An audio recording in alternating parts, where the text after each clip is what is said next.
मातृशक्ति पीठ मां मंगला चैती पर्व पाई अनुकूल है सालाखुंट। कणास ब्लॉक जलियापड़ा स्थित मातृशक्ति पीठ मां मंगला प्रसिद्ध चैती पर्व पाई आरंभ हो जाइछि सब प्रस्तुति। आज फगु दशमी अवसर में पर्व पाई सालाखुंट अनुकूल होइछि। विशिष्ट पंडित माने भूमि पूजन सह समस्त पूजा रीति संपादन करिबा परे सालाखुंटी रे नवरत्न अष्टधातु और मां मंगला आज्ञामान लागि करा जाई मंदिर परिक्रमा करी खुंट स्थापना करा जाइछि। सुदूरରୁ ଆସିଥିବା ଶ୍ରଦ୍ଧାଳୁ ଭକ୍ତ ଅଦ୍ୟ ଫଗୁ ଦଶମୀ ଦିବସ ବିଶ୍ୱଶାନ୍ତି ମହାଯଜ୍ଞର ଅଦ୍ୟ ସାଲାଖୁଣ୍ଟି ଅନୁକୂଳ ଦିବସ। ସୁଦୂରରୁ ଆସିଥିବା ଶ୍ରଦ୍ଧାଳୁ ଭକ୍ତମାନେ ଆନନ୍ଦ ବଜାରରେ ଆନନ୍ଦ ପ୍ରସାଦ ପାଇବେ ଏବଂ सालाखुंटर महात्म्य है वास्तु निराकरण।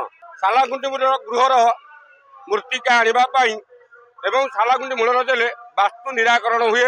झंकड़ सारला समलपुरी माँ समलई एमती नानादी पीठ पाखक निमंत्रण जाए एवं जगन्नाथ पाक प्रथमतः जाए।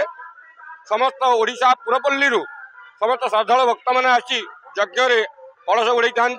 अनुन्य समस्ते 30,000 ରୁ 40,000 लोक कलश गुड़ाती।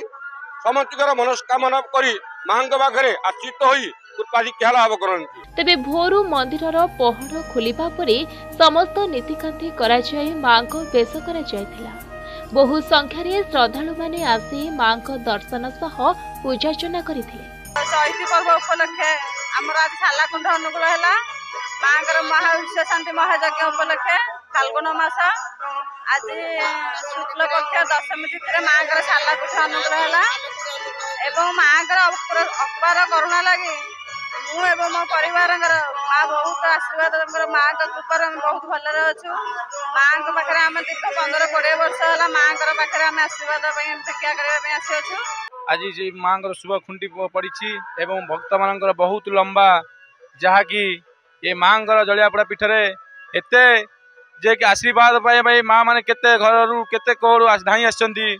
यही जलियापड़ा माँ मंगला प्रांगण में जो श्रद्धालु भक्त मैंने आसछंती से मानकर मन वांछा पूर्ण हो जलिया माँ मंगला एति प्रार्थना। वस्तु शुद्ध पाई निज गृहरु आनिथिबा मूर्तिका को सालाखुंट मूल पकाइथिले। एही अवसर में चैती पर्व पाई राज्यर प्रसिद्ध शक्तिपीठ को निमंत्रण जाई आज्ञामाल आसिबो एवं नीतिकांति आरंभ होइछि। तेबे आसंता मास 20 तारिख रे आरंभ हेबो चैती पर्व। आसंता मंगलवार चैत्र मंगलवार हबारु चैती घोड़ा नाच हम एवं मंगला ठारू प्रसिद्ध यात्रा हेबारु सब शक्तिपीठ को निमंत्रण जीव। काकटपुर बाणपुर झंकड़ चर्चिका सारला एम पाखु निमंत्रण जाई माडम्बन भाव यज्ञ चैती पर्व उत्सुक हो। कणासरू विभांधर वर्जना रिपोर्ट प्रतिदिन टीवी।